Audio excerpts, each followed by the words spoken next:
Hello and welcome to another episode of UKVersus, the last episode of the year. And it's what a year it's been. I'm once again, of course, joined by Richard Plummer. I haven't changed it. I haven't updated the names for today. I probably should have done. But how are you doing, Richard? How have you been over the holidays? Yeah, I'm all good. Thanks. How everyone? So last UK versus the year. It's been a good Christmas. As you may notice, I'm now pretending to be a professional content creator. I've got this lovely little mic set up here. A gift from the fiance and the son for Christmas. So that was awesome. It's been pretty chill Christmas and New Year's. To be honest, went out and had a meal with some friends this afternoon as a New Year's thing.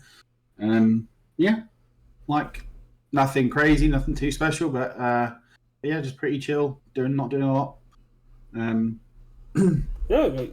I went up north to visit family. We were supposed to come back on Boxing Day, but Flynn got very overstimulated and kept asking to come home, so we set off at like 8 p.m. on Christmas Day, and we got back just before midnight because we beelined it down the road because it was quite quiet.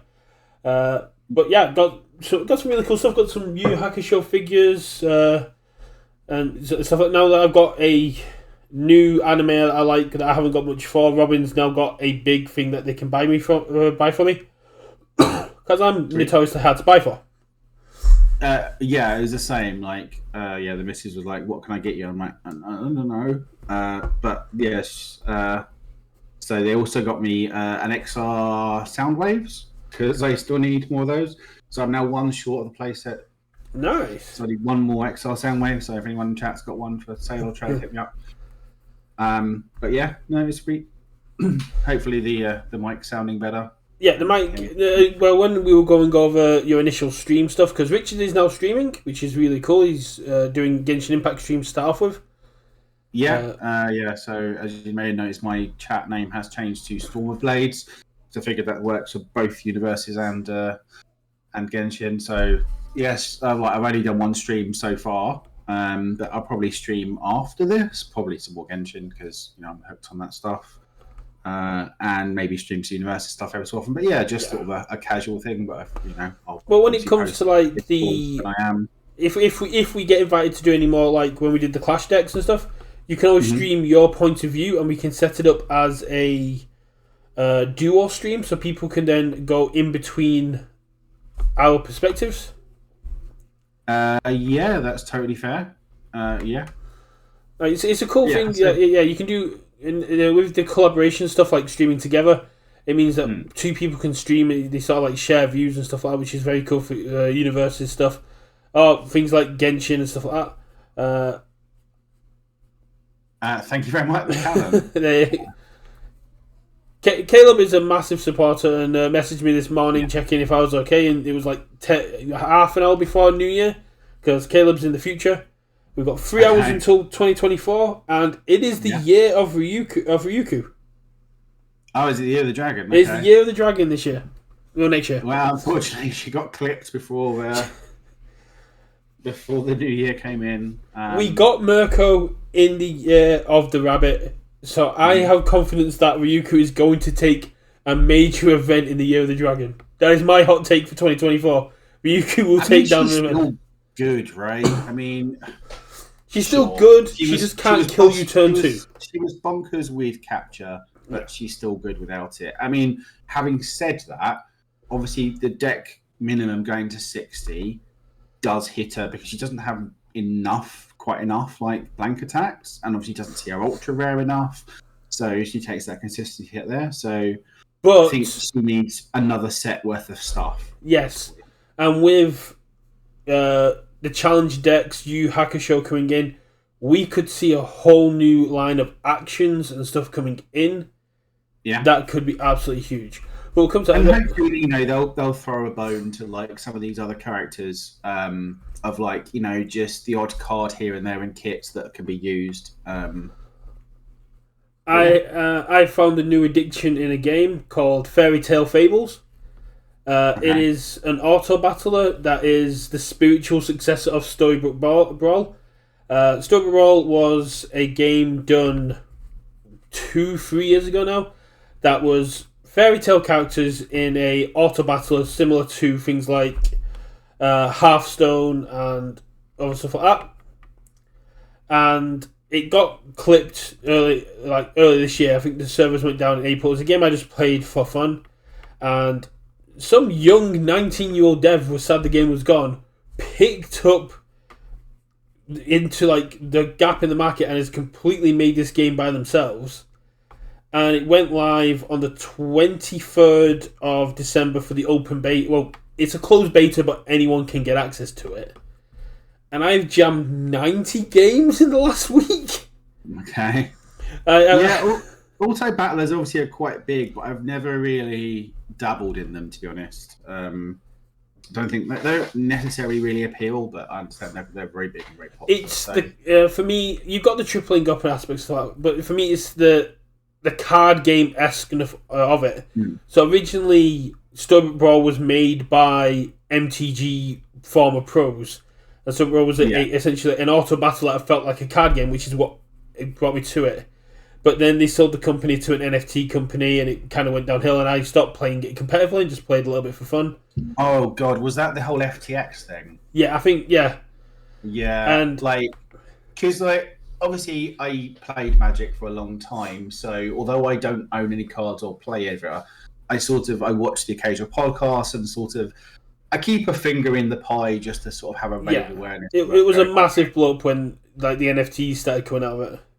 Yeah, because again, one of the other podcasts called Limited Resources, just because it's fun and interesting, just which is like LSVLus or Vargas, like one of them, the biggest pros ever, right?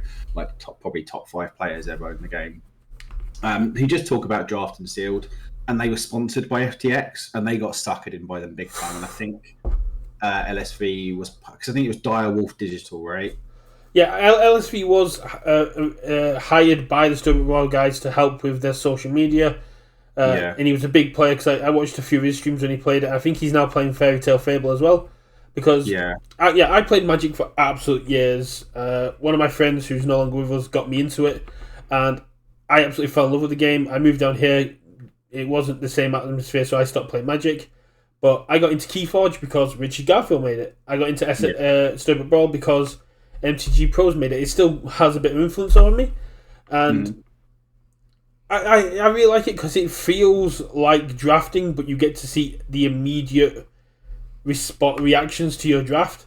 And it's like, to my understanding, the concept is you draft stuff and then it just sort of does the thing, and then you improve, you get to the next level. Yeah, you take spells and items to help your units, but essentially you randomly attack your opponent's board based on what the strength, and you have to find synergies and strange ways to interact. And it's a lot of fun, and because it's on mobile, I can just sit there while I'm with Flynn, and they've even got an offline mode where I can just play like it's solving puzzles against other people that I've already played. But I'm really enjoying it. I might try and get into streaming that a little bit as well, because it's just something that not to put it about. It's something that I can turn my brain off and kind of just react with it. I don't have to put as much thought into as like building a UVS deck. Yeah, that's fair. But no, I really enjoy it, and got to get that draft practice in as we're moving forward. Yeah, we'll get to that one. But yeah, so I guess obviously we've had. So what news drops have we had since we last podcasted? Was it just mainly the organised play one? I think. So we've got a few things. We've got the Happy Holidays spoilers with the asset and action from Cowboy Bebop and Trigon, which Tam is currently Tam's currently still streaming. Avoiding conflict seems really cool, and on Tam's stream, apparently he's already looked into the decks that UVS sent him, and without any spoilers or very carefully dancing around the NDA that content creators have, just said if you think avoiding conflict is nuts, wait till you see Cowboy Bebop, which to me it sounds really cool. Okay, because I mean, Iron is sort of passing the torch to an extent, right? Yeah. I remember what. And we're passing the torch, rotating out soon. That we just need a spiritual successor. avoiding conflict, like it's solid, right? I mean, generally speaking, cards that just sort of cycle for very, very low cost and effectively reduce your deck size are dangerous, right? Just a cost one, cycle it, put it on the bottom of your deck, draw a card. Like, it can just sort of go in anything and just sort of be very, very low cost to it. Yeah. It's got a 1 mid block. I can't remember what the actual other text on it does, but yeah, just as a 1 cycle, draw a card. It's got a 1 mid block, just to sort of again reduce your deck size. Have like a draw when you need to, like to be able to sort of stack something, make sure you draw the card, that sort of thing. Yeah. So I think there's a lot of stuff you can do with that. Well, card. We did get some news which has got the community sort of reeling, because this year Bang got taken off the retro list, off the retro ban list, and then we got a post off UVS a couple of years ago which literally said the statement Bang, and then a few other texts that was leading to other cards, but this is sort of leading people to think that Bang is getting a reprint. I would guess it's part of the supplementary part of the set, right? The reprints. So I would guess it's a retro reprint, not a standard reprint. So I'd guess it's within those retro reprint cards, like you've got Toguro Brothers, right? But that's part of the box. That's a Yu Hakusho box thing. Oh, Yu Hakusho thing, isn't it? Yeah. Enter the Dream has very similar art, as Nathan Squire pointed out to me earlier today. So I'm just getting the art for that up. So unless it's possible. I'd be surprised if it's a direct reprint of Bang, right? I'd be surprised. I just realised it was still Color Face. But yeah, Ending the Dream also works from the way that was worded. Yeah, the text looks very similar. Yeah, and the picture looks very similar. But because Bang has been unbanned, Bang has been unbanned, and how impactful it is in retro, it would make sense to me to see a reprint. Whether or not they do the old symbol like Yu Hakusho and go, yes, this is only legal for challenger events. What are Spike symbols in the because we know that much, right? What are Spike symbols? That's a very good point, actually. Yes. Challenge deck.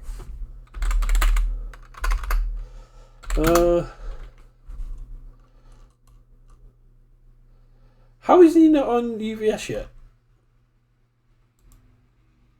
Is he on Universus? I do not know, to be honest. He is. He is. Internal error 500 when I try to look at the card. He is on Water, Life, and Earth. So they could reprint it underwater. They could reprint it and just base the deck around water. Yeah, but I don't think they'll do that. I suspect all the cards in the. I think it's going to. Because the other card was like Water, Death, and Life, I think, right? The other one you showed me. I think it will be a spiritual successor to Bang, but not Bang as a direct reprint. Would be my guess. Death, Life, Water. Yeah. The main issue is if you spiritually reprint it and it's too similar, you just add more power to the Ragdoll Retro deck, which can kill you turn 2. Maybe we'll just have to see, right? Yeah. But I'd be surprised if they put cards in the deck. Again, it depends on what they've done with the symbol spreads, right? Of the cards in those challenger decks. If you look at the Endeavour deck from set 3, that has the Ida kick in it that limits it to only being able to be played on the fire symbol. Yeah. All right. Okay, yeah, take care, Caleb. Thanks for joining us. I mean, again, they could reprint Bang, but I don't know. Stealing your opponent's character offensively, I don't know whether that's too good. It probably is. I mean, there was a reason it was banned for a long time.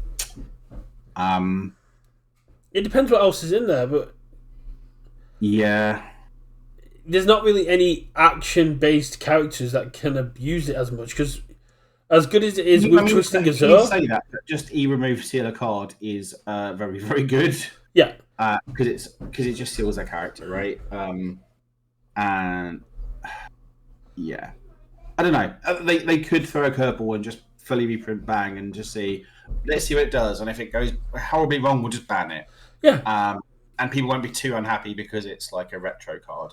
But if they print Bang on the 19th, that gives them essentially 6 weeks before it before Yu Hakusho lands, and they and essentially before they could ban it in the March announcements, because it's not going to be legal at the HLC because that's Spotlight, but it'll be legal in the side events. So isn't HLC standard? No, it's Spotlight.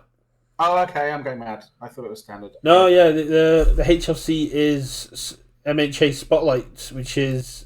I guess that makes sense. It's the HLC, not Worlds. Yeah, so the HLC and the Last Chance Qualifier are both Spotlight, but everything else, apart from if it's specified, will be standard. Okay. Which is like I say, again, we'll just have to wait and see when we and other people open them, and what cards are in there. But also, I think we get spoiler season before that, right? I mean, spoiler season's kind of already started. It's just we're getting just the art. We're not getting the full text because so I guess I mean, I'd be surprised if it's actually Bang, but we'll have to wait and see. There's less than 3 weeks till the release now because it comes out on the 19th. Mm-hmm. But yeah, no, that's really cool. And then we got quite a bit of news. We got the Vox Machina first form. Yeah.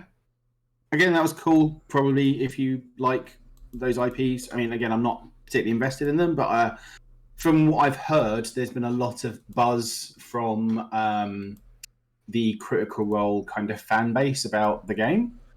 I immediately sent it to every Critical Role fan I know.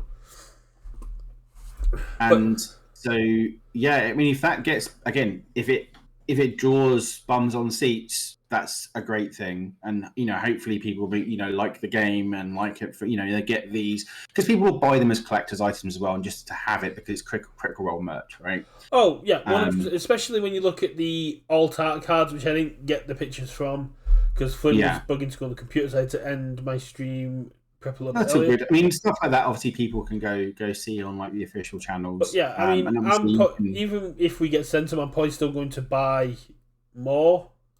Yeah. Again, with all these things, it's we don't know the number breakdown yet, but I would imagine it's 2 copies of a challenger deck gets you a playset. I would hope they continue with that, like. Yeah, apart from characters, whatever. Special apart from characters, but just like I would hope that, for example, Dagger, there are 2 copies of it in the deck. Yeah, that would be ideal. Yes, and and again, they've made these moves to make things more player friendly. With obviously in the Clash decks, they've done that. I would be surprised if they aren't doing that for the Challenger decks. And again, I think it would be I think people would be up in arms if they didn't. Especially as Challenger decks are supposed to be the next step from Clash decks, and they're just a lot more expensive, right? Yeah, and the fact they've got to up the count to 60 now, which would if you're just doing singletons in a 60 card deck, you're going to have to do a lot more cards. Yes. Yeah.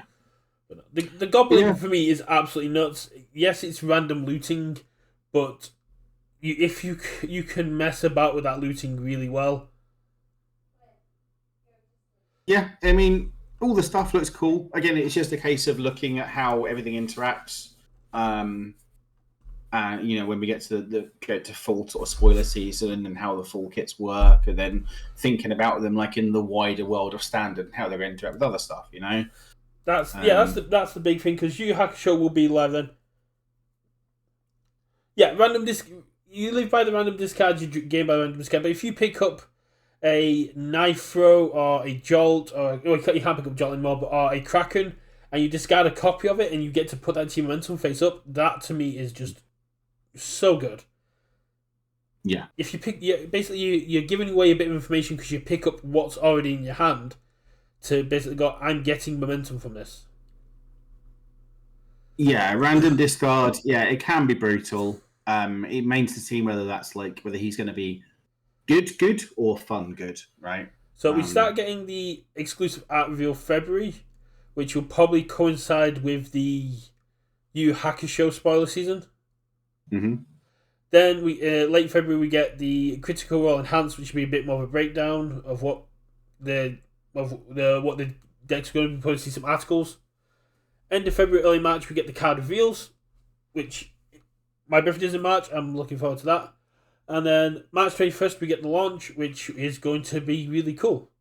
This is such a big get for Universus, and it's going to bring in so many. I think this is going to bring in more players than Attack on Titan. Yeah, probably. Because I mean, again, I don't. They're not worlds outside of Universus that I interact with, so I don't really know. But the Venn diagram of people that watch Attack on Titan that play card games is going to be a lot smaller than the Venn diagram of people that watch Vox Machina and play D&D that play card games. Yes, yeah, that like gamers, right? Rather than just kind of anime nerds. You're gonna get a lot more people who come into it and go, I'm going to actually try this game rather than buying it going, this is a collectible for me because it's Vox Machina. It's like, cool, I'm going to try this game because I get to play as Vex, I get to play as Vax. I'm a bit disappointed that there's no Scarlin, because Scarlin is just really cool. Nor is there any Percy, whatever the hell his long-ass name is. But hopefully we get more of them. But yeah, I mean, that might be something for like next year, right? As in they've released this year, and obviously if it sells well, if the hype's real with it in terms of like, getting people in, and then that leads to more sales, like it, depending on like the contract they have with Critical Role, whether they could do like, whether they just do it as a challenger deck thing where they've got some more challenger decks they're planning to do next year, or whether they move it to a full booster series. Like, we don't know. I think one of the biggest issues with a full booster series is it's D&D lore. So it's wrapped up. A lot of the stuff will be wrapped up in D&D IPs, who are currently partnered with MTG, which is where you've got a lot of their D&D sets. So you've got the Mind Flayers, you've got the the Drows and stuff in there. Whereas these are more based on the Critical Role campaign characters, which is why Challenge decks works well, because you can just have a small self-contained deck based around primarily their characters. Yeah, I guess in sort of the terms of the scope of those shows, they won't necessarily have like the characters to do like a 20 character booster set, right? Well, they've got characters to maybe do like 5 or 6 clash decks over the series of a couple of years. And it's also a case of you can't really have something. You could have a card that was like called Scalen's Hand, but you couldn't have a fireball or any of the spells or attacks or feats or the stuff that's in the D&D books, because they're all they're on the D&D purview. Yeah, there's definitely a tightrope there of infringing onto sort of D&D copyright and sort of fair use stuff. So like, I'm pretty sure you could use the word fireball, right? Because that's like a thing. So you could call it, Boobly Boo's Fireball from like, I think that would be totally fine. But yeah, again, we'll just have to wait and see where they go with this. And sort of it would be really cool for them to come to agreement and just share. D&D is such a big thing that it'd be really cool, because MTG's already got like the Baldur's Gate characters in Minthara and Asterion and stuff like that, but they would also fit really well into our game. And it's competitors. They're never going to share if they don't have to. Yeah, it's a bit disappointing, but it'd be cool to just have like that crossover and see how different they could make it and actually just get along. Yeah, but again, it's just never going to happen. No. But yeah, that was cool. That was very cool. And now we move on to the big news that we got over the holidays, which came kind of out of people were looking forward to it and expecting it, but we got the OP breakdown for next year. Yeah. Yes, this was a big one. Yeah, let's start off with the thing because we've got some big rants coming about the other stuff. So let's start off with World's qualification for requirements for next year. Now, big thing, no longer called HLC. Yeah, which makes sense. It's standard, right? It makes sense. It's no longer going to be like My Hero branded. It's Universus branded rather than My Hero branded. So that again makes perfect sense. So you got the 9 regional winners, the top 8 of every nationals, the 30 championship point winners, and a big kick to Broberg. The defending champion comes back. I'm sure he will mop up his tears with his $125,000 worth of dollar notes.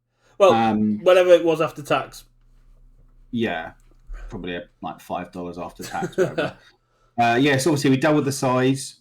One of the big things I think is that first sentence: the winner of each major regionals. One of those things people are clamoring for is make regionals matter. They do. You win it, you get to go to Worlds. That was one of the big things that people wanted in, and when they were trying to figure out how to make Worlds more inclusive, it was like invite regionals. It's like, well, then you have to increase the number of people, and they did. 64 people. Yeah. Make Worlds a big event. 64 is totally fine. Obviously, then you've got the CP, and we can get into the point system.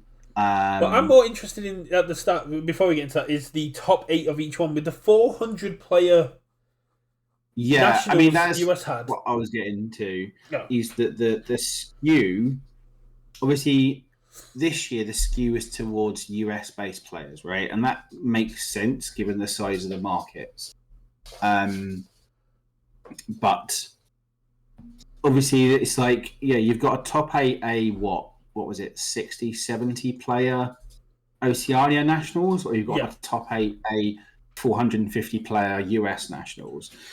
So you've got ours, which was just subpar of 100. You've got Oceania, which was just below ours, and then you got NA, which was quadruple our numbers, easy. Yes, all offering the same invites, which is. And then the CP is obviously championship points, which you earn over the course of the season from doing various things. I would imagine the next top 15 thing, a lot of them will be US players. But, some of them might come from... Given how webcam events work, I wouldn't be surprised by that. Yeah. Because they usually... And I'm okay with that. It kind of gives that sort of thing to travelling.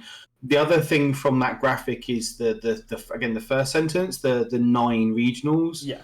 And obviously we can get into that when we get into the calendar, which again, really, really good, is that US has the same number of regionals as Europe has as Oceania, which again is strange. It feels weird for us to be on the same playing field as the States, given that they're a much bigger market. I don't know what the driver for that is. Is that to sort of throw Europe and Oceania a bone, or is it kind of a budgetary thing from Universus Games' point of view? I don't know. I think it's really cool. But yes, there's also only 3 regionals in the States next year. Yeah, there's 3 regionals in the States and nationals. There's 3 regionals in in Europe and nationals, and then there's 3 in Oceania and nationals, which. To me, as like the loudest voice advocating for Europe and a bit of Oceania when they are relevant to what I'm arguing about Europe, this to me feels like such a good move. Yes, it's annoying for some NA players, but when they had triple our numbers, they started getting regionals which were not getting the turnout that we were getting. And it's because it was fatigue. There was just so many events that people had to keep traveling for, and it just wasn't really worth it. I know like having them outside Gen Con and having some events that people get to were cool, but yeah, regionals last year also didn't matter.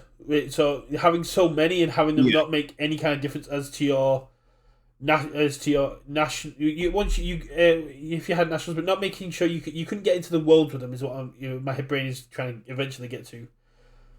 Yeah. They were you got I suppose the other reason to have equal in each area is so that, in theory, every continent has the same opportunity at points earnings from regionals as every other continent, yes, the given championship the points CP is a thing. big one. I also like Yeah. the fact that webcam events only count for half championship points. Yeah. That is a Um, very good move for me. I mean, I and put then, as a player that primarily plays webcam, it is a little bit annoying, but the fact you can earn championships from local championships, from regionals, from every aspect of play is very good on the whole. It's just a little bit annoying for someone like me who has to travel 4 hours to earn points. yeah. And then, obviously, as part of the other part of this roadmap is the local play leading into this, right? So we've got sort of local championships, local qualifiers, which are giving you like seasonal points, which then sort of lead into convert to championship points at the end of the day. So to be able to participate in one of these sort of regional majors, you need to get 2 seasonal points from your locals, which is mostly just take part in 2 as long as they've got 8 people. As long as That's stuff pretty much it. like the Patriot webcam event counts, I've come around on this because it's as Sean O'Brien pointed out, this is very good for local stars. Yeah, so I doubt the Patriot one will do. I don't think UVS will sanction that. I understand that it's a bugger for people who do not have a physical locals, right? That basically the qualification, whether that be nationals, for regionals, or what have you, starts at a local level. Like if you want to chase for points, realistically, you've got to do that by winning local events, local qualifiers. And I get that it's a bugger for people that don't have a locals. However, from a company perspective and for the health of the game perspective, and from a supporting LGSs and the companies that stock the game and make the game run, organized play has to start at a local level. And yes, like I say, it's a bugger for people who don't have a locals, but unfortunately that's just sort of how the cookie crumbles to an extent. And it makes perfect sense, and I totally understand and get where they're coming from, that the system and the qualification system pushes you from locals and means you have to play at locals. Yeah, sure. No one necessarily, having the qualification barrier for regionals, some people don't like that, but really, like nationals last year, these qualification barriers aren't really there if you play in your locals. Like, they're very easy barriers to get through. You just have to play at locals to do it. So I understand why they do it, and I agree with it for the most part. Like, I think it's totally fine. I think the number system is a bit sort of, that kind of Always Sunny meme of, him having the board with the lines and everything and going mad. And it seems a little bit overblown and over complex what it needed to be. But fundamentally, I'm okay with it as long as the new website, the new the Play.Universus game, whatever, can track all your points and do all the stuff for you, and it works. As long as that infrastructure's there, I think it will work fine. But yeah, you do need a locals to do it, and that is a bugger for people who don't have one. Yeah, my initial complaints and outrage to it was because I have no local start. It was a very selfish attitude I took towards it because if so, this will encourage me to play more if things like the Patriot event are going. But if I'm required to drive 8 hours both ways, twice a season, just to qualify for a regional, which I then have to drive 8 hours both ways to do, that is a lot more effort than what I usually put in. And this year was great. I really like this year. The choice to have new player friendly regionals was a bit weird to me, but it was really cool to see them trying to bring your friends to regionals. And now this year it's a case of don't bring your friends to regionals. They're not going to be able to get in, but bring them to your local store, which is a great direction to put them in. Go rather than bringing them to a big event, take them to your local store, get them qualified, then bring them to regionals. But for players like myself, for other players that I know around Europe that have no designated store in places like Germany and France, it is going to be very hard to qualify for regionals if webcam events don't count. If those little webcam locals that people run don't earn you any points, if I hadn't already qualified for nationals by getting into the top 8, I wouldn't be able to even qualify for regional. Yeah, like I said, I don't know what the dealio is in terms of sort of, I guess, sanctioning webcam events for stuff, whether that's something you can or can't do. But yeah, like by and large, I think it's a totally fine system. It is possibly a little overcomplex, but I think it's totally fine. I think making regionals count and having that qualification for all is big. Obviously, there's a big unknown there as to how many of these world qualification spots come with travel and accommodation, right? We don't know that much. If all 64 come with travel and accommodation, that is a huge expenditure. But if the pricing isn't going to be cash anymore, they've kind of got the spare money to spend because they're not paying out 125 grand per Worlds anymore. Yeah, like I say, I mean, like again, I don't know about the finances of the company. Yeah. I don't know whether it's something they can afford. I don't know whether it's something they've considered. It's all tax deductible. They're fine. We'll just have to wait and see on that one. But, I think, but like fundamentally, making regionals have that grand prize of it's not just a card and some promos. It's you win this, you get to qualify for Worlds. Really good, really positive. Now I've had my little rant about my side of organised play and how I really need webcam events to count just to even qualify for events. Which, if I can't qualify for events, then my competitive career is over, really. So that's going to be my big complaint. Now let's move over to Old Man Shouting at Clouds as we look at the breakdown for organised play of Season 1, which I believe will start just after the Wish Tournament, where we'll have nice local level play of Standard, but then we go over to regional play and we see that we got these little drafts that we can have. Yeah. For Season 1. Before we get to that, I just want to have another positive, a big up to Universus. Like, we've obviously got a regional in Valencia, so our continental brothers and sisters have a regional to go to. So that's great. Big ups. Yeah. Although certainly can't go make it over unless UVS Games want a commentary team over there. UKVersus is officially available for commentary for Valencia. I'm going over to play that. I can go over and commentate if they want to commentate, but I am more than happy to go over to play that regional. What is the 27th of July? School's out. I'm more than happy to book a 2-week holiday and spend one of that weekends playing the game. That is fair. But I think that was where we were supposed to have like nationals this year, but it all broke down. We don't know quite what went down, but it's great to see. As much as we love Patriot Games and we love Sean, it's great to see the game expanding out a little bit. We've got 2 regionals in Sheffield, we've got 1 in Valencia, as you said, and then nationals is in Leeds because apparently they needed an airport. Okay, that is fair. That's what I was told. It was too much travelling for the team to go to Manchester and go to Sheffield. So, you know where it does have multiple international airports? London is London, and would be really bloody great to get a regional or something in London or in the south of England because. But do you know what else London is? Screw those Northerners. London's expensive.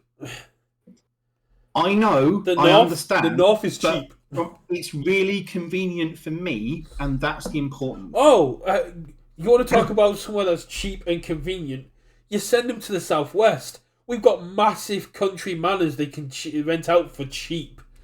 Imagine Also, okay with it. It's less of a drive than yeah. Leeds. Imagine like coming to the UK and getting to play the game in a literal castle. Yeah, like why not? Yeah. But yeah, so yeah, obviously, yeah, big props for putting one over in Valencia. I really hope that goes well. Obviously, you know, we had a lot of the Spanish guys travel over for nationals last year, and It was really cool to see those guys. They had the cool polo shirts, and now that we've got national leads, hopefully the Leeds players will come out and actually take part because they don't really leave their own star, from what I'm told. Oh, okay, from what I'm told, they don't really like to travel. So now that nationals is in their own backyard, hopefully we'll get a few of those players. Yeah. So regional play. Obviously, the qualification for it. Some people don't like it. I get it. It's fine. It's a great positive for stars. It's a great positive for the game. It's a great positive for the community as a whole. It is just the 0.0% of players like myself who, through no fault of UVS and no fault of our own, have no star to play at, that are going to suffer. And UVS can't please everyone. It's just a shame that I'm one of those people and I get to shout about it. Yeah. So for season 1, standard is our primary format. Yes. Perfect sense. You know, we've got the new IPs coming out, so there's no way you'd want to kind of have them come out and then immediately be irrelevant and it be a spotlight format. I would imagine that whatever season Girl Power coincides with, that might be a My Hero Spotlight season. That would make sense to me. It's the big unlikely because of the challenger decks that come out as well, because you just render them as irrelevant. Well, it depends. There was, you know, if they want to do a spotlight thing, the Girl Power season makes the most sense. You know, whenever you do a spotlight season, the challenger decks become irrelevant, right? But we'll have to wait and see. Yeah, because whether they do that. Season 2 will coincide with season 2 will coincide with Vox Machina and Girl Power. So if they make it MHA Spotlight, they completely they're basically saying to play, you can't play Vox Machina this season, which would negate the fans they're bringing in. Yes. Again, I don't know. I'll have to wait and see. Like, I think it's going to be a big side event, just having MHA Spotlight, and it might be like the Friday before the regional. They'll have a big Spotlight event. Yeah, possibly. So I think for me the big deal here, right, and we sort of has been alluded to, is the fact that there is draft in Swiss, and I think there's a lot of reasons why, in my opinion, that is a terrible idea. Okay. It's only in Swiss that it's draft. When she gets top cut, it goes back to standard. Yeah, I get that. I think it's still terrible. So there's a lot of reasons why I think putting draft as part of your mixed format for your major is a terrible idea. So for me, I love drafting. Actually, I really enjoy drafting in general, right? Like for me, it's probably the best way to play Magic. I enjoy drafting sort of board games, whether that be like something like a Seven Wonders or like a Sushi Go type thing. Like as a mechanic, I really like drafting. I have never drafted Universus. Just to go back to that quick point there of Seven Wonders, I've had that game for about 4 years and it's still wrapped up. I have never had a chance to play it. It looks really cool. Never had opportunity to play it. It's fun. Like it's a really fun little drafting game. It was sold to me on the basis that it's kind of like Civilization. It's drafting. Like it's just drafting with a theme over the top. But anywho, yeah. Like I said, I've never drafted Universus, right? But to me, there's multiple reasons why I just think adding it here is a terrible idea. First of all, no one drafts this game. Like, and I say no one. Obviously, it's not little no one, That's right. It's a very, very, very small percentage, right? But I if would you want say maybe practice, one. Nicholas Reagan, aka Definitely Not a Bot, has got a pack opening simulator that can help you learn how to He draft. does. Irrelevant. I would say possibly, it's going to be in single figures of percentage of your player base that has ever drafted this game, right? So drafting is a skill, right? Drafting is a skill you need to develop and learn separate to just playing Universus and building a constructed deck. And yeah, but no one does it, so no one has those skills. So no one wants to go in to a major without having played a draft, without having developed these skills of learning how a draft works, right? In order to do that, you need to do it at a local level, right? Or you need to have a web client, something like Magic Arena, where you can draft your heart's content. The issue with drafting this game at a local level is twofold. One, it's 6 packs, which is £20 to £30, roughly speaking, as a UK person in a shop. Playing 20 to 30 quid. If you do like a Magic draft, that's like 10 to 15. There's only 3 packs. So draft is a lot more expensive to do locally, and therefore a lot harder sell for local play to do it. Like, if you say, oh, tonight's a draft night, it's like 10 to 15 rather than say 5 to 8 for a constructed, most players don't give a monkeys. Like, okay, so if for my hero, or sorry, for Universus, you say, right, rather than our £5 constructed locals, it's actually £30 we're doing a draft. That's a lot harder a pill to swallow. So people just don't do it, right? People don't really play limited for this game. So people don't have the practice to develop this skill at draft to play at a competitive level. Secondly, I don't really think draft in its current format and the way they've sort of codified the rules as they are really works in terms of the way the character and symbol system work in this game.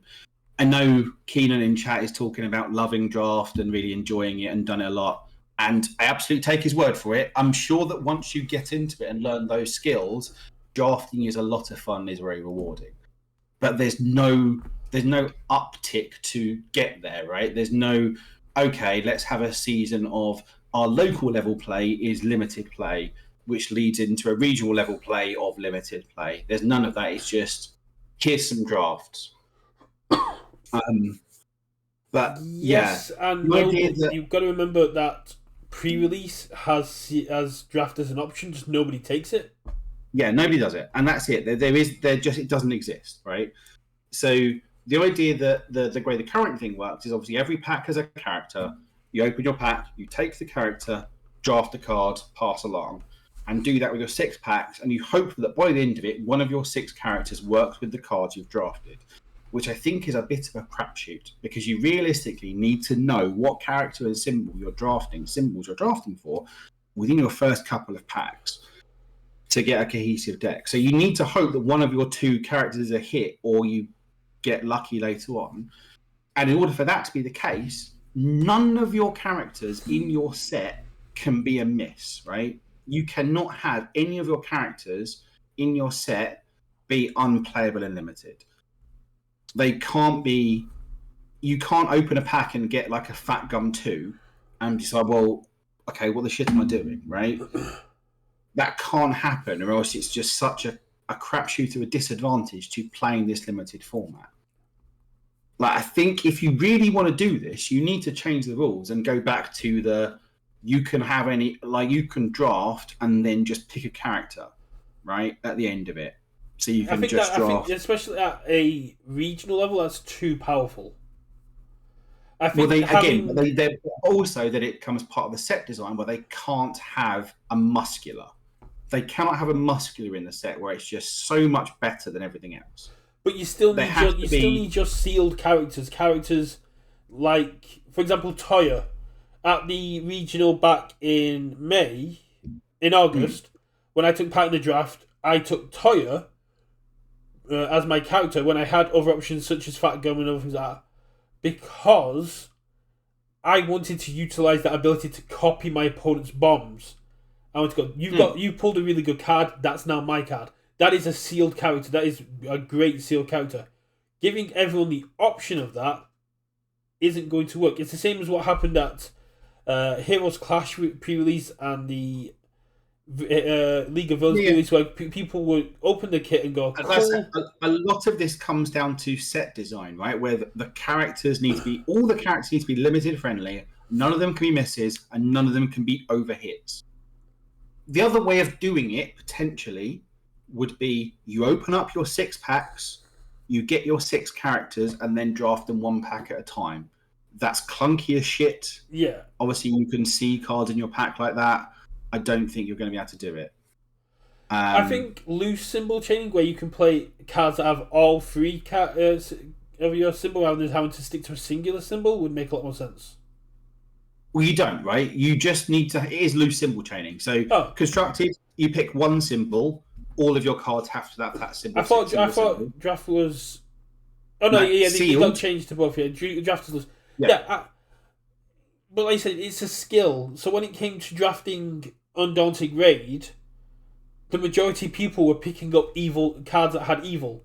Because the best characters and the best cards all had evil. So you saw a card that had evil on it, you picked it up. It's a skill. It's about it's also learning what's coming. I know it's, but then it's also knowing the meta of that set in a limited format. Of okay, evil is going to be overdrafted. I'm going to draft the good cards because hopefully I can pick the lane. Like part of the skill of drafting is finding the open lane, finding the cards that no one else is picking, so you can wheel stuff late, right?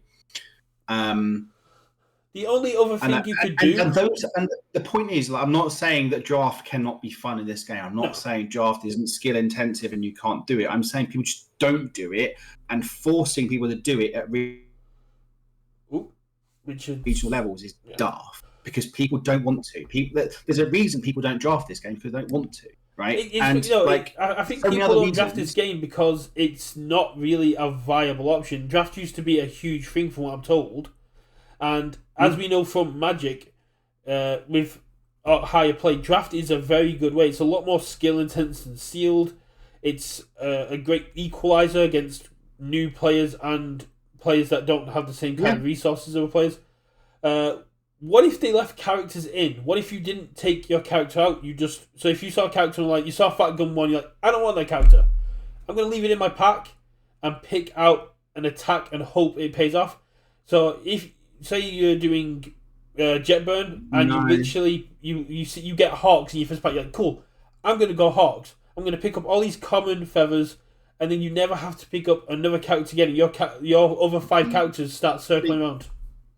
I think that's just even worse, to be honest. I think they've gone some of the way of you take your character and you pick a card and go on from there. But so there's other reasons why I'm not, in my head, draft isn't great. 10 cards, right? 8 people in a pod. You don't really wheel stuff. Part of the skill of draft is sort of knowing what you can wheel from a pack, right? So you see your 10 cards, I'm going to take this one, hoping that I might wheel this one, and knowing what. But in 10 cards, that isn't really a thing. Well, it depends. Because if they do more things like Yu Hakusho, you'll have 11 cards. Yeah. So again, I think the change from a 15 card pack to a 10 card pack is relevant when it comes to draft being good. 6 packs takes bloody forever. Right? So there is the time. Richard, you might need to restart your camera. It's sort of just frozen with you. I will turn it off and turn it on again. But yeah, I get what you're saying. I can understand why, but as someone whose MTG Procreate started off with being one of those players back in Ravnica that was playing Mono Black before the pros picked it up, and then getting completely decimated by your own deck, the majority of big events when I went to Pro Tours and big events was sat playing sealed. And on MT, when I played online and stuff like that, I have so much more fun playing draft. I find it so much better than sealed. and because it requires you to have all the information you need to know what majority of other people are playing is in those packs, and you're seeing what everyone else is seeing, apart from at most 6 cards, well 5 cards. So you don't know what's out there, but you know the majority that's out there. It's a great. So you've got to pick up on signaling. You've got to know what other people are doing. And yes, I've only drafted once, and it felt so much like an MTG draft for me. But we were all just sat there chatting. We're all just having fun while we were doing it. And at a regional level, I know it's probably not going to be the same as that. But anytime I've drafted, it has felt so much more relaxing than constructed play, and it feels a lot better going into it. And it's a lot more skill intensive than sealed. It's a lot more. Yeah, it's a lot less I'm not saying isn't skill testing or anything like that, right? What I'm saying is people don't do it, and I think forcing it on people in this way. When have they had opportunity to do it? There is sure, but I think that's where the UVS need to build it up from from ground level more, and see if there is this appetite, and push it at a local level more than just chucking it in at regional. But it's always been an option. Or, stars haven't done it. Exactly, and there's a reason, right? Or you do it as I don't mix it. I say, okay, season 1 is standard. Season 2, this is our limited season. Your local level is either going to be draft or sealed. Our regional is going to be like, whether that's fully draft, like day 1 is sealed, day 2 is draft. Like, you do a limited season. You don't mix and match it this way, so people can pick and choose. So, like, the other reasons why I think draft, like, it's time consuming, right? You're drafting 6 packs rather than 3. Again, much harder to sell at a local level, and also at a regional level, like the logistics of it. I don't expect Gen Con to be draft, but if you've got Gen Con isn't a regional. Is Gen Con not regional this time? No.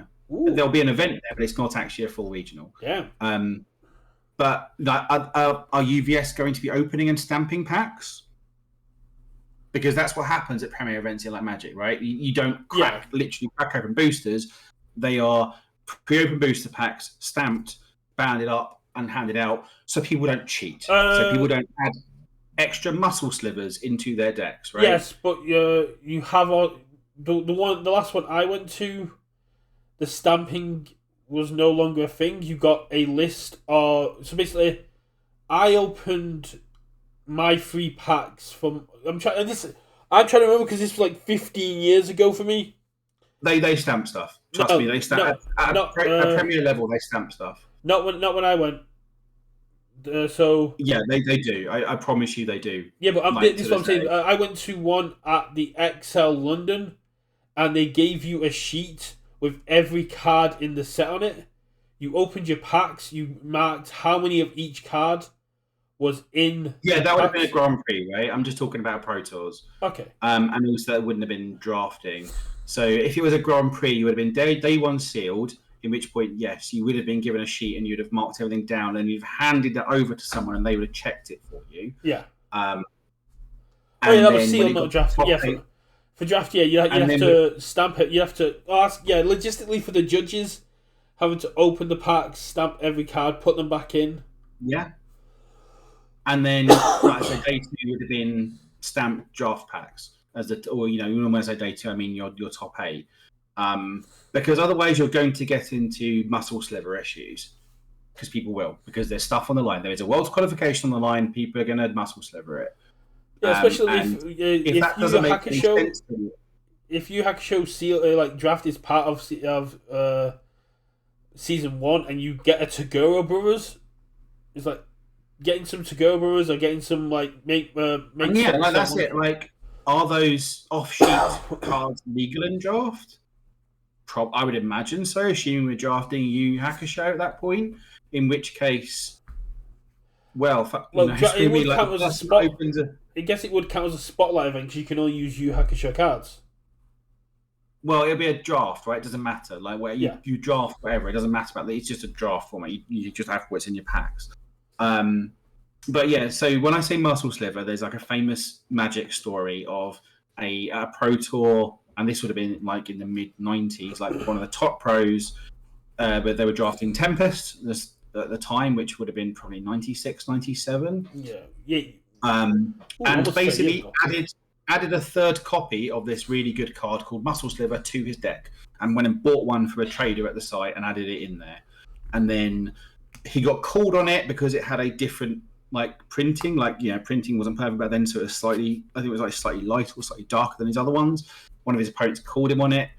The judge asked, and he was like, "Oh I damaged the third copy I drafted, so I bought one to replace it and threw the other one in the bin." So the judge was like, "Okay, cool, let's go find the bin and dig it out just to prove it." At which point he dropped from the tournament because he was just a cheat. Yeah. But people are going to cheat, right? It gives you an opportunity, unless you are putting the logistics and the infrastructure in place for people to not do this.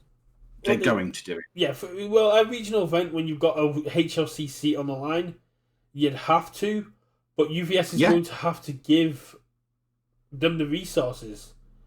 Yeah, like, are you going to have a judge at every table calling the draft? Because there is it used to be like a minute for your first pick, and they went down to 50 seconds, 40 seconds, whatever. Like it when the fewer cards in the pack for your picks. Like, is someone going to be calling it? So, like, again, if you go to a pro tour, there's a judge at every, like a Magic Pro Tour, there was a judge at every table, and it's like, okay, pick up your cards for 50 seconds, draft, shuffle, lay them out, count them face down to your next opponent. Then it's like, okay, pick up your cards, draft, count them face down, and there is a whole rigmarole process to it. How is that logistics going to work at like a 200-person regional? Especially when you're going to have new. I guess you're not going to have new players, but you'll have newish players who are going to need to read the cards. You're going to have international players whose English isn't their first language who are going to have more time. And that's the other thing. Draft is not new player friendly at all, especially in a competitive like time-based format. But a regional isn't supposed to be new player friendly. Then these regionals are going to be a lot smaller, right? People aren't going to go to them because it's like, okay, it's like at the regionals and like national stuff we had loads of like people who, were just sort of newer at the game or younger, like the kids, right? Yeah. Like my boy is never going to want to be drafting this set. He wanted to go to a regional and play and take his deck and probably do badly, but it didn't matter because he wanted to go and play and have fun, and that's what it should be. But he isn't going to have a clue when it comes to drafting. Like, if you want to draft, you need to know the set. So you're not having to read every card. You can just, you've got the muscle memory of looking at those cards, evaluating, okay, and then remembering what cards you've drafted, therefore what symbols you've got, what your curve looks like, what characters you might be drafting for. There is a lot more memory overhead in this game when it comes to drafting than is other games. So I think that's part of the big barriers to it. Yeah, when it comes to a draft regional, you need to know symbol distribution, what the bomb cards on those symbols are. You need, as well as also looking out for signaling and what people are doing. So to me, one of the complaints I've seen about it being a luck-based format and bombs and stuff, that isn't the case, right? I would say that isn't a reason for this to be a bad idea. People who think that rules limited generally are wrong, in my opinion. If you want to be good at limited, you just pick the correct cards, build a correct deck. Bombs help, sure, they're not a bad thing, but it comes down to drafting the best deck you can, and reading the table, reading the signals, drafting the open lanes. That's what makes you win at limited, not bombs. Especially in this kind of game where you might even check your bombs. You're going to only see one in a 40-card deck. You're not probably going to actually have them all the time. But yeah, to me, like I say, I watched Top Deck Heroes, which was Rochester's end of year wrap up, and sort of Tim Keefe put it best to me. This feels like a rake they've stepped on. Like, I just think enforcing it means people just aren't going to go to regionals. Maybe no one will select it. Stars don't have to run draft. It's an option, but it doesn't mean they have to do it. But if it was sealed, I'd be all up in arms with everyone else. Because sealed is 100% a lot more luck based than draft. Draft is a lot more skill intensive. You say that. I'm not 100% in agreement. There was definitely a school of thought in Magic that sealed was actually a lot more skill intensive than draft, because it was making the best of your pool. And it's a different skill. Again, I've not drafted Universus to compare the sealed and draft formats. I'm not a huge fan of the sealed format. I think it's fine for a pre-release of just having fun, making sure you're playing with the new cards. Yeah, I don't think I'd necessarily want sealed to be a Premier format. I think if you want to do limited, draft is probably the correct way of doing it. I don't think putting draft at a regional level right now is correct. I think putting draft at a national or world level, totally fine. Like, that's your top level Premier stuff. You need to go prepared. It's what I've said. It is what I've said for the last 2 years. Is the first day of the HLC should have always been sealed. It should have always been draft or sealed.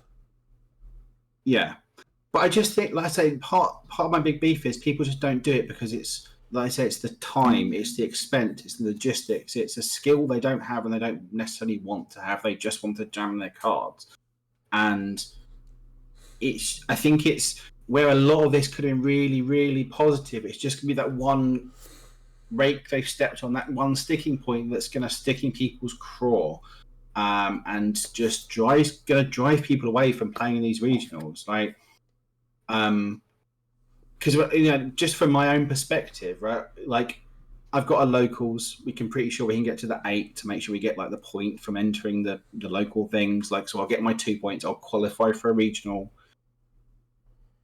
Do I really want to drive to Sheffield and do a mixed format Swiss event where I realistically don't have a chance of doing well because I've never drafted this bloody thing? Like, do I really want to drive 6 hours to Sheffield to that? Probably not. Like, we're probably going to try a draft locally just because none of us ever have, and I figured we'll give it a go. But the general feeling is it's just like, if our locals is like, what, a 2 or 3 hour evening or whatever, however long it is, like maybe sort of 3 or 4 hours. Like, you've got let's say a good half an hour to an hour to draft, then add deck construction and then play your games. That's a long old evening or afternoon. I just feel like there's a lot of logistic and mechanical parts of this game that kind of just get in the way of this being a good draft game. And so I try it as an experiment, but I don't think putting it into Premier play like this is correct, especially not at the regional level. Regional level should be your big events that your players go to that maybe don't have those aspirations necessarily for worlds or nationals and stuff like that. They don't have these top kind of competitive drive, but they want to go to these big events and see all their friends and take part in this kind of event, this sort of festival of playing Universes, and just sort of gathering in this area and like hanging out with people. And like, it doesn't necessarily matter how well I do, but the fact that they're going to be a lot more expensive if there's draft involved, and B, they're having to play this format of the game that they've got no interest in, they're just not going to go. And I think that's a really big detriment. See, I don't think the costs of regionals for draft will go up. I think they'll just say, this is your price, this is your entry support, this is what you're drafting with. Maybe. Because then they can keep the price the exact same. And then you've got kind of the whole rare drafting thing, right? Where newer players will just take the rares and stuff, and it kind of takes away from that kind of competitive side of it. You got to think, not all rares are great in sealed. If you're drafting Jetburn and you see a Frog Hop, it's like, if you see it pack 1, it's like, cool, I might see more. If you get it pack 6, you're like, yeah, jog on. I'm going to take this common, which complements my deck. Frog Hop is doing nothing. No, what I'm saying is, there's a lot of players that will say, oh, look, that's going to be my 4th Frog Hop off my Constructor collection. I'm just taking that. I don't care. Yeah. And that's always the case with draft, but you got to think, those are also the kind of players that will not do well in the draft as well, unless they're already got such a good deck. Yeah, and that warps how draft works, right? It's Because part of the draft. You'll always have people at rare draft. You always have the magpies that see shiny card, pick shiny card, and you'll have yeah, your value drafters that go, "Oh, an XSR, I'll take that." Yes, I might not win, but I've got it. So someone saw like a XR repeated smash in a uh, Undaunted Raid one, but I'm picking that up because it is money, and it's paid for my mm, entire weekend, and it doesn't matter if I win the regional. Now I've got money. yeah, exactly. But yeah, I don't know. It feels like a really bad decision to put it there. Like I think one way of doing this would have been day one standard top cut draft.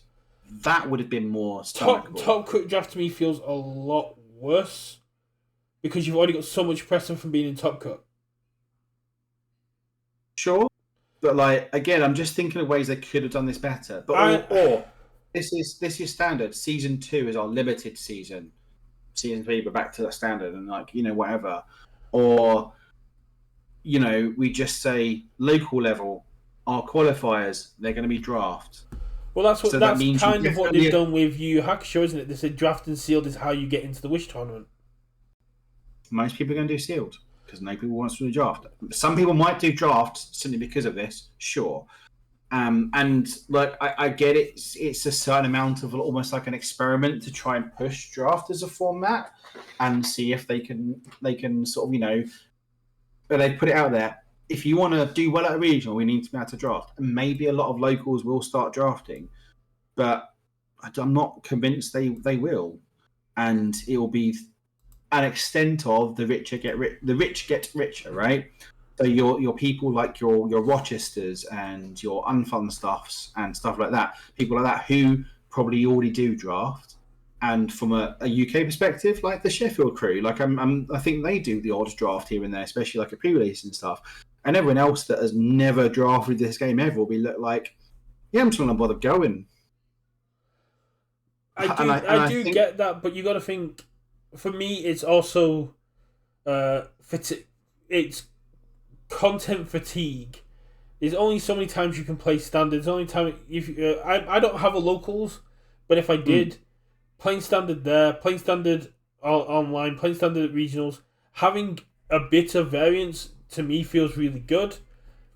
Having just even having the option, even if the stars don't take it, and yeah, the big play groups, the big people are gonna have an advantage, but that's also true about constructed. They're gonna have a much bigger player base. They're gonna have much bigger testing against the meta. They're gonna have when you go against them with a deck you've created, chances are they've yeah, either already played against that deck and then have that one. It's the exact same situation, but draft is more of a leveling field because when it comes to resources for your deck, they were in the exact same boat as you 20 minutes ago. no, I would say it's even more polarizing. Uh, sure, you're playing with the same cards, but honestly, from a constructive perspective, this game is cheap enough compared to things like Magic that is way less of a concern compared to the skill of drafting the sort of skill differential when it comes to people who've drafted and people who haven't. But being Like I able to think identify actually this good cards for sealed is a skill that players should have. sure. I'm not saying that isn't a thing, and I'm not saying draft can't be fun. I'm saying that it doesn't exist, and I think that's because people don't do it. They're just not going to bother. I don't see this being a big kind of drive for people to drafting. I get part of the reason for it, right? 8 people draft this game locally. That's quick mass 48 packs out the door for the shop. Great. People aren't going to do it. It's 30 quid. People don't want to spend 30 quid like every week to do a draft. I It's mean, just not going to happen. would a store charge 30 quid for a draft? I mean, like 6 packs, and they're what, £4, £4, £4.50, like RRP for a pack, right? So 450 for a pack would be 9 times 6. No. 9 Like times let's 3 say would be 450, 27. 27 quid, £3 for like your effectively entry and pricing. 30 quid is not, and that's like it's effectively the same as like a pre-release. So it'd be like 25, 30 quid, I would imagine. Yeah, but if a star did no prizing, you just got your packs, and you plus ultra packs are like free when you do it anyway. Sure, but So say they did, need to make money. So yeah, say but they did it like as the lowest a star could sell a box and still make a profit around like 80 quid. Then a draft is only going to cost you 20 quid. Yeah. If you get six, if someone offers you 6 packs, and some stores might help support that, right? Some stores might try and do it cheaper. Some stores are going to charge, like I would imagine, like the average cost in a store will be like 25, 30 quid. I mean, when the store before it closed down, I did my provisionals at was charging 15 quid a provisional, which was like 5 quid more than everywhere else. So for me, it's the premium of playing, but yeah, I could easily see stores just doing it, going 20 quid a draft, no price support apart from plus ultra packs. It helps them get product going. And sure, but even 20 quid is still an ask, right? You know, we are in a cost of living crisis.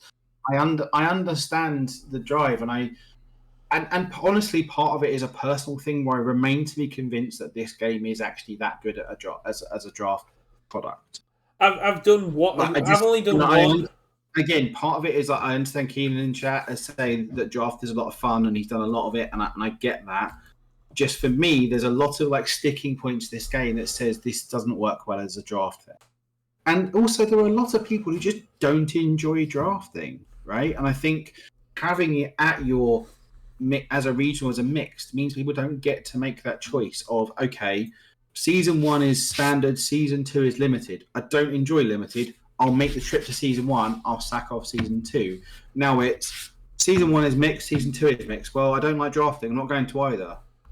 Like, I think it's sort of shooting themselves in the foot a bit, to me.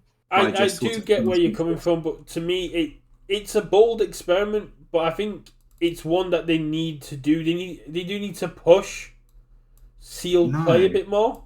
But do it as a season. If you want to push limited play, do it as a season. Like, push it from the store level up. So say your store level championships and like your qualifiers and all that stuff, they're going to be limited.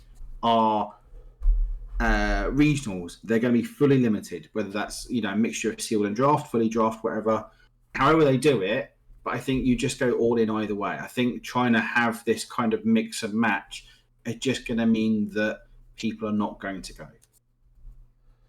But it means that if you do a limited season, people can work up those skills by playing in those local tournaments as part of that season towards, what in theory should be the peak of that season, the regional, right? So that's the whole point, is you're playing these locals, working towards that end of season regional. There isn't that infrastructure to work towards playing in that draft at the end, unless you kind of have a shop or a local group that kind of pushes it. There's also the other part of it is a lot of locals have 4 to 6 people. They aren't that big sometimes. Like, some locals are very small people.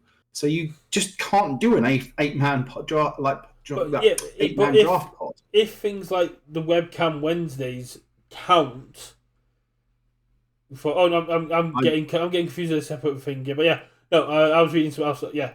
Yeah, 6-7 people is not great for a draft, but you can still draft with 6 people. Sure, but again, it's not really true practice. If you want a true practice, but again, someone might have 4, right? That's not really a draft pod. I think the main issue with having a sealed season is you're not giving stars a choice there. You're just going, you are running a sealed regional. You have to get the infrastructure and get everything doing, rather than giving the star the choice and the star going, I like the idea of a draft regional. We will get it going and we will being prepared for it, rather than UVS going, this is what you're doing for this season. I think that's totally fine. I think if you say season 2 is limited and says, right, if you want to run our qualifying tournaments that contribute towards our competitive ladder, you need to run them as draft. If you don't want to, totally fine. Continue running your normal locals as constructed or doing whatever you want. But if you want to contribute towards this competitive ladder for this season, we are saying it is a limited season. you need to run them as draft. Most stores are going to be brilliant. I sell more product. Players know, okay, season 2 is limited. Okay, I need to wallet or whatever for that. So they have season 1 here as standard. Then season 2, they got this is going to be completely sealed. This is going to be completely draft. Every regional is going to be draft. You think that Valencia, the Spanish company, the Spanish star, are going to be happy with forcing pressure onto their growing community to read English cards at a competitive rate and going, you don't have a choice in what we're going to be playing?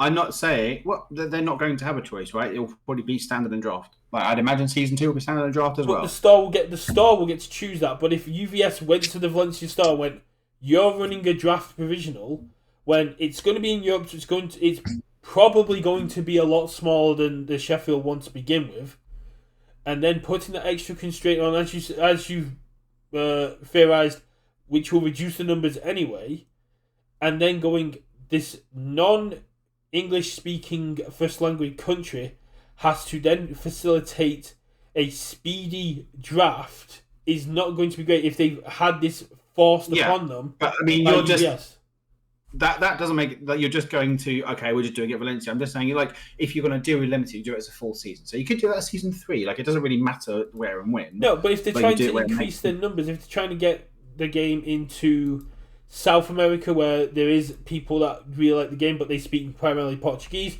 If they want to break into more of Asia and Africa, because those are completely untapped markets, but people in the Philippines do love these kind of card games.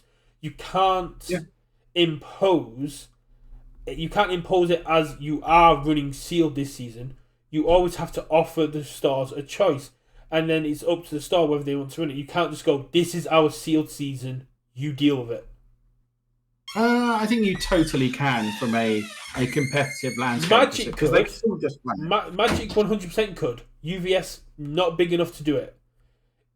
Which is why I think putting draft and part of the reason why I think putting draft at a regional level is daft. But it's just an option. The infrastructure isn't there. The game, I don't think the game is big enough, and there's enough people that draft it enough to really push that. Whereas this is the season where they almost need to be doubling down on their success from last year and bedding that in and making these bigger events. Whereas I think adding the draft in is just going to push people away. Where I think it should just be, they should be consolidating and growing and having draft side events and saying, okay, our regional is going to be standard and our qualifiers are standard, or Universus draft. If you want to run them as Universus draft, you go ahead. I think draft is going to pull more old heads back into the game, especially now we're moving away from MHA, which is what a lot of old heads were not happy with. A lot of the old heads are coming back for the format, for the IPs, right, rather than necessarily the format. And I think for every old head that comes back because they get to draft at a Premier level, I would guess 2 or 3 new heads say, I ain't drafting, screw that, and don't turn up. I would say it's much more of a negative. I think the bigger issue is the lack of spotlight, personally. There are so many people. We don't know the format's going forward, right? Yeah, so that's just going to be speculation. But the amount of people that join this game for MHA only, that I personally know, that are considering dropping the game because the regionals are standard, who don't want to play against Godzilla, who don't want to play against Spike, who don't want to play against Yusuke or Kurbara, who I just want to play MHA. It's like, you can do, but you can't do it competitively anymore. It's like, well, there's no point in me playing. I think there's more people going to drop out because there's no competitive spotlight than will drop out of regionals because of draft. Yeah, I get that. I mean, I think to a certain extent those people should have seen this coming a mile away. Oh, they did. That's but what Universus is. They also held out hope that spotlight would be a lot more impactful than just... And it might be, right? We don't know what seasons 2, 3, and 4 are. We don't know whether, season 2 might be... Season 4 is Nationals. We know that one, which is most likely going to be standard. Well, yeah, we don't... if we've got a season 1 standard, season 2 spotlight, season 3 standard, I think that's reasonable. I don't think so. I think it'll be 3 seasons of standard, but obviously we don't know what that shows. That's just speculation. I think this entire year is going to be standard/draft. Well, and see if anyone actually picks up draft. And if no one picks up draft, or the few regionals that do have draft have abysmal turnout, then next year, yeah. But I think this is the perfect year because it's the start. It's the start of UVS's OP as is to go. You have the option to draft. Do I think any regional is actually going to pick it up? No. Do I think UVS is going to offer incentives later in the year for stores to actually do a draft so they can actually get the data? Maybe. But I think there just isn't enough local draft play to realistically justify putting it a regional at the moment. The biggest, and I think See, I have no complaints about draft, mainly because I don't think anyone's actually going to do it, and I really love the format. I've got no issue with standard. There's one thing for me which was missing from the OP schedule, which I would have really loved to see, and that is OP Challenger. Just independent Challenger play. Because we've got this entire... I think that's too small a pool. It just comes down to... I don't think it'd be interesting as a format. But I think you could do that as a side event, say like at Worlds, where it says, this is a challenger thing where you can turn up with any of the challenger decks during the year or something like that. But you got triple threat as an organized play format, and you got special, which is probably where challenger would come under. But just having one event a season with a challenge, you've got this entire subset of decks that was been hyped up as a more competitive version of starter decks that have been hyped up as these really cool decks, which they are. Looking at the Spike and Trigon decks, they look amazing. They're a great way to get these new IPs in without having to have full sets, and a great way to diversify UVS's portfolio. But not having an individual format for these, just one webcam event a season, or having a Star Championship, Star Challenger Championship once per season, feels like a very big missed opportunity. Because I just think that there's too much homogeny there, right, for it to be that interesting. But you got to think like Yu-Gi-Oh! Speed Duels. You got the MTG subsets that aren't part of standard but have their own stuff. You've got do you know in media Chekhov's gun? Yeah, like the sort of foreshadowing, basically. Yeah, if you introduce a gun in Act 1, you need to have used it in Act 3, or else introducing it was pointless. Yeah. Introducing Challenger as a deck, Clash decks will find their starter decks for the set they coincide with. Introducing Challenger decks as their own individual product and not utilize them in organized play feels like a massive missed opportunity to me. Yeah, not sure I agree. Actually, one thing I do need to give actually UVS Games a lot of credit for, which is that roadmap of here's where all the regionals are for the year. Yes. Here's all the dates. That's a really big deal. We know where everything is. Downside to that is whoever came up with the idea of having 2 or 3 weeks between nationals and worlds clearly does not have a real job that requires holiday requests and holiday allowances for the year. Yeah, and because things that's like insane. ESTAs and Utterly stuff, insane. visas. What's that? Yeah, having 3 weeks, 4 weeks between Dallas and Orlando. Essentially, between there's a month between Leeds in January and Orlando in February. Yeah, so if you qualify there, you've then got that long to get your visas and passports and whatever else. An ESTA takes 3 weeks. I think it's the bigger issue is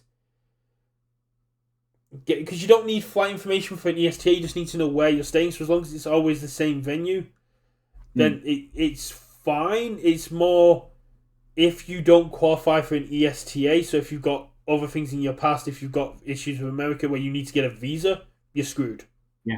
Yeah, or like again, I don't know what the Australia to the Oceania Yeah, to US kind of what their rules are. Yeah, if UVS aren't paying, whether you make travel arrangements like Ian saying in chat, but like the big one is especially just requesting time off. Like some companies will require like 2 or 3 months notice. Like I'm quite lucky. Like I generally, can. my job is quite flexible in terms of if I say actually I need next week off because of reasons, they're like, okay, yeah, sure, we can probably Yeah, and do that's that. that's another thing as well. I can understand them not wanting to do nationals in December or late November because people are going to struggle to get that time off work as well because you've got the build up to Yeah, Christmas. So if they had it early December, chances are none of the judging team like Nathan Squire and Apple would be able to attend events because that is when their workplace hits their busiest season. Uh, yeah, just yeah, like effectively 2 weeks between the end of US nationals and the start of Worlds is just madness. And I think it's just gonna turn into a lot of people not going. Um, yeah, I just And as yeah, Keenan points out, if UVS aren't paying for the 64 people, trying to arrange travel is going to be an absolute pain. yeah, exactly. Like let's say I've got money and I could afford to on a whim effectively pay for a flight to Orlando and stay in a hotel. I like if I qualify. I don't really want to go if I've not qualified, but if I've No. qualified, I'll happily pay. Like, can I do that within 2 weeks once I know I've qualified? You mean probably, Well, I mean, you but got it's to not going to be think easy.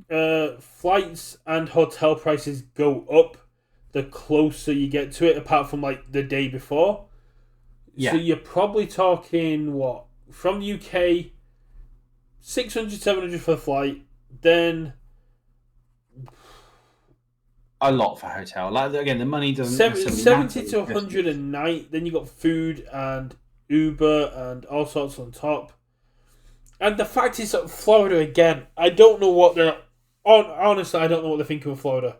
That to me is just I yeah, I mean, I know obviously it's not something that necessarily personally affects me. I'm particularly aware of, but I know there's a lot of reason for those in our more marginalised communities that do not enjoy Florida no. for reasons. So I completely empathise with them for that. Obviously, there's where they've got a deal with a local sort of travel agent, hotel, what have you. But yeah, going to Florida uh, just after the election, literally after the president has been sworn in Florida could be a really big issue, Yeah, especially with how yeah, I know there's controversial obviously the stuff's plenty going to be. who are not comfortable and just don't want to go to Florida. And again, I Yeah, completely empathise with them. if Um, I mean, I imagine if Ellie or any of our other transgender friends who would qualify, they would not feel safe. They would spend the entire time in the yeah, hotel. yeah, I have and they, already it should be been a celebration of their achievements, right, and be yeah. able to enjoy it. I have already been told by my partner that I cannot wear any of my like Pride or Trans Ally merch or like clothing because they don't want me to get shot. And that in 2024, that should not be a concern anymore. No, absolutely shouldn't. And like for me, I'd probably bloody minded do it and get shot, but um, yeah, yeah, that sort of 2 to 3 weeks just Yeah, no, seems insane. I could, but it's a weird breakdown. It's even having the But nationals again, into kudos for having the dates. yeah. Kudos for having it all out there so we know what's happening. And yeah, there's just some things in there that I hope they are able to tweak, rein I back. do apologize to like if you've just watching it. If I do seem like I'm being really down, I do apologize. I've had some really hard news over the holidays, and this is kind of like me venting about that Yeah, through this. And I I'm don't think processing you're other being stuff. particularly negative, No, right? I think I don't mean to be completely. You UVS have done some really good stuff, and it's really, really great to see Yeah, the dates. It's really great to like see this how isn't on top sort of of it is. not we're not bashing the company here, No. right? We're just like, this is the news and this is our feedback on what we agree. I just don't think draft is a good idea. I think most of it is a really positive thing. I think Having the dates is great. Having 3 regionals a year is brilliant. yeah, I think that's really good. Having the same number everywhere, thanks to championship points, there's no way they could have given the US 9 regionals compared to our 3 and still said championship points were fair. There was absolutely no way. Having the webcam points being halved means that Jose is not just going to completely dominate having on championship points, because he's going to win all 3 webcam regionals. yeah. But and Spain getting one is really, really cool, and There's a lot of good takeaways from it, right? You know, it's pushing local play, really good. Obviously, a bugger for people who don't have a locals, but can't please everyone. Having dates, having this roadmap laid out, having the point system and the way it works out, it does make sense. It's a bit hard to grok, but it does make sense and does work, I think. Just for me, there's the sort of the rakes of being stepped on, right? And I wish that wasn't. I wish I had no negative feedback about this, but like, you know, I'm going to call a spade, and if I see something I think is a bad idea, I'll say it. I'm not like trying to say that they're a terrible company for doing it or anything like this. I'm just saying, in my personal opinion, I think this is a mistake, and I don't want it to be a mistake because I want these things to do well, right? This is the position I'm coming from, is I want these things to succeed. I want the game to succeed. I want to be able to, I want to go to these events. I want to be excited about going to these events. I want my locals and everyone else I play with and everyone else I speak to online be excited to go to these events and see everyone. But for me, all the feedback I've heard from, whether that's locals, whether that's other people, have said that, you know, it's been all this other really cool stuff. It's this drafting thing that's really stuck in people's craw.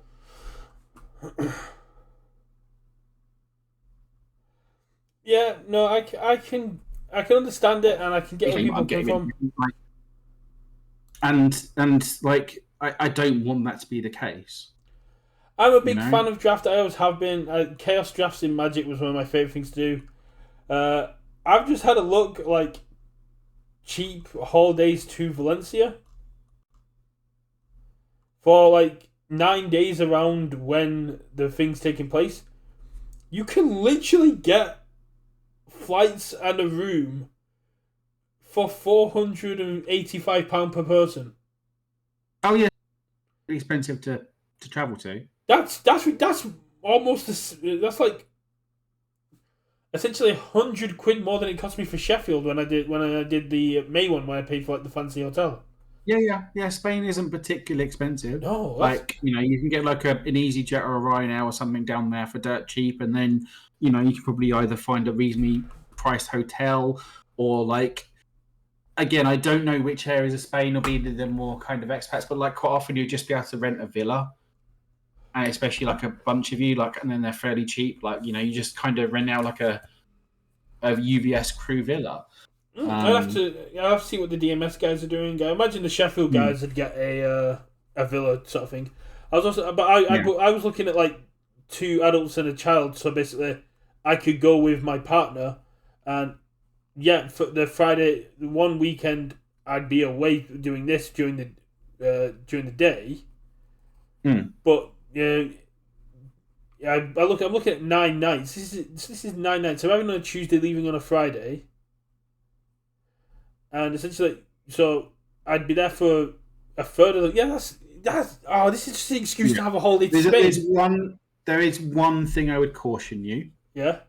And that is, going to Spain at the end of July, you will melt. I will not. I've been to Turkey at the end of July, and I was absolutely fine. We went to Spain in like August this year, and I melted.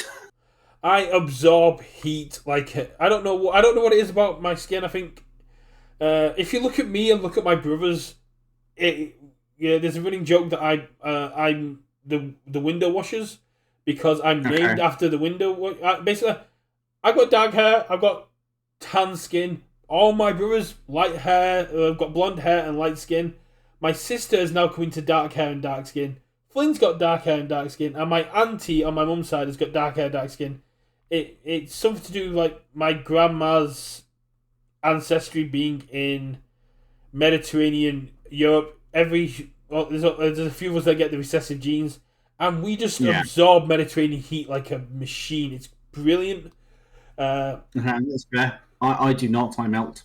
No. Um, I struggle to sleep afterwards because I'm still produce. I still produce heat afterwards, but yeah, no. But that was Jose's thing about Florida, wasn't it? It's like bring shorts because even in February it's going to be boiling. But yeah, Spain in July is going to be 100-degree weather the entire time. So hopefully they've got aircon at Valencia. yes. But I'm 100% down for going to Valencia. I'm so hyped for that. Yeah. I'm still available to do commentary UBS games. You know, if you're listening. Oh, I'm more than available to do commentary as well. I think Dobbers were offered it for Sheffield, so they might get it as well. Yeah, quite possibly. And I do need to look at getting a laptop or getting one of my partner's ones fixed because I'd love to start recording bottom table content. Mm-hmm. I think that'd be a really cool thing to like put on channels, like going to regionals and recording the lower tables and seeing what's down there and what's being played down there. Yeah. The only downside to that is people might not want to be on stream and like sort of being put in the spotlight as being on the bottom tables, True. right? A lot of people will not want that. You know, I think No. a lot of people will just have thick skin about it and not care. But I think there's a lot of people would be like, no. I imagine they'd be fine up until like round 5 or round 6 when you start getting to the really intense rounds where it's win and ins. Yeah. But we've been chatting for nearly 2 hours. Yeah, I know. So I think possibly let people go off and enjoy their. Do you want to get your stuff started? I was going to take a break interim, but yeah, I probably will go live shortly. I don't know. We'll see. If you're interested in possibly watching some idiot play some Genshin, Storm_of_blades is my channel. But if you put something into chat, people can just click over to you. How do I do that? Just type in chat and then they can click on your name. Oh, hello. There you go. There we go. But yeah, well, for the 3 people still watching, and big thanks to Keenan for being here while we ranted. Yeah, thanks everyone for watching, and obviously for those watching on YouTube, thanks very much.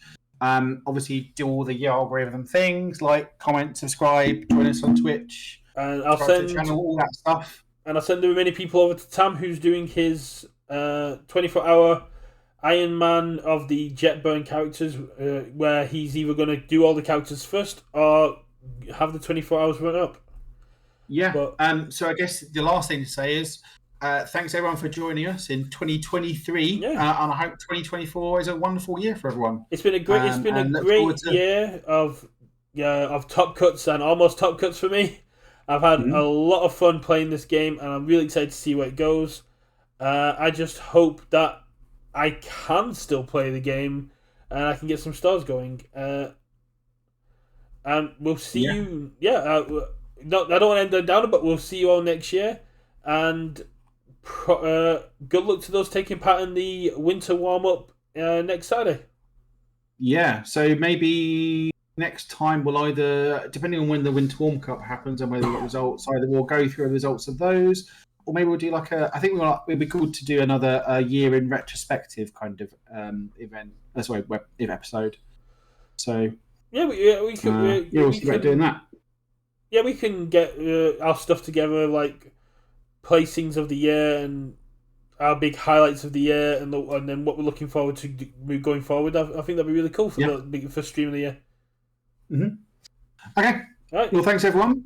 Have a wonderful next year, and we'll speak to you all soon.